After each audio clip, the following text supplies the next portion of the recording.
That sounds all really fancy. But really, I'm a genetic engineer by training, which means instead of programming computers, I program living cells. But you guys need to help me out because I have no idea what that creature is. But it has definitely been genetically engineered.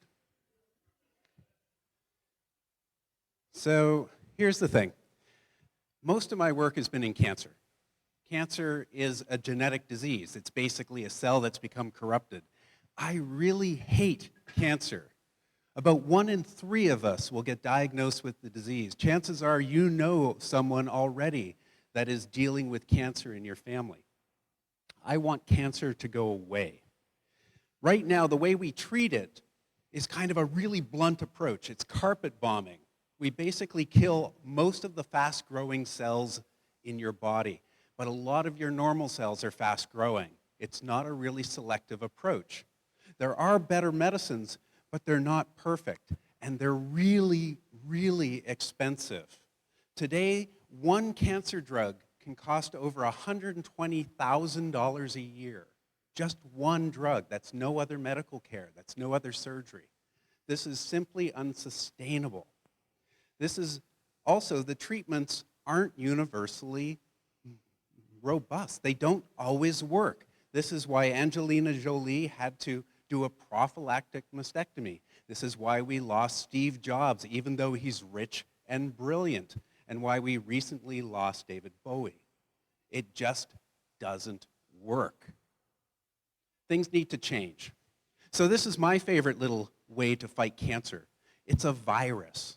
Basically, we've been working to make viruses that only infect cancer cells. It's like giving cancer a cold. Viruses are really cheap and they're really simple to genetically engineer. I've been working with a team of people to make this essentially like programming a computer. A virus is basically a little molecular USB stick for cells. You can add new programs to cells, including to tell the cells to kill themselves.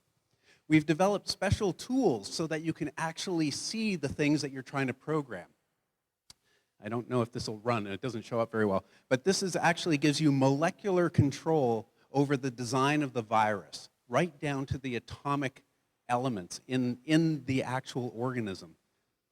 And then the cool thing is we can actually print the genome of that virus, the DNA. Genetic engineering has all gone digital. It's incredibly easy to do today. And then you don't even need to work in a lab. No lab coats, none of the geekiness that you may think of with science. It's all gone digital. This is actually a robotic laboratory that we learned how to program last year to be able to manufacture our viruses all by robots. Now this is all being prototyped, but because it's all digital, you know the story. It gets faster, better, and cheaper. This will be the size of a microchip in 10 years. This was the first virus we made. We're a software company. We're not a biotech company. But this was really cool. We ended up booting up this virus. Wherever you see a spot, that's where a synthetic virus is booting up, and here it's killing E. coli cells. So it's basically an antibiotic, not a cancer therapy. But we are moving into the cancer world now. It's quite exciting. And the cool thing is, because the entire process is digital, we can actually make a medicine for just one person with one cancer. And we can do this again and again. So it's a really different way of making medicines, and again, changes the whole game start to finish. But the cool part is genetic engineering doesn't mean you can just go after cancer. It means you can pretty much do anything. You can start to think about engineering microbes to make fuels or medicines. You can start thinking about 3D printing various structures like bones and hearts. You can start re-engineering plants to make all sorts of different compounds. Eventually, we'll start doing pets, and I would really like dinosaurs. By the way, I told you I work for a software company. The company is called Autodesk. You probably have touched our software already because we use it for a lot of 3D printing, but every movie with a special effect uses our software. And the cool thing is, we give it all away to students. Some of these packages are worth like 10,000 bucks a pop. But all students and all teachers get all this stuff for free at students@autodesk.com. And eventually, all of our genetic engineering tools will be put there as well. You can also learn how to do this, even if you're in high school, with courses like BioBuilder and books like BioBuilder.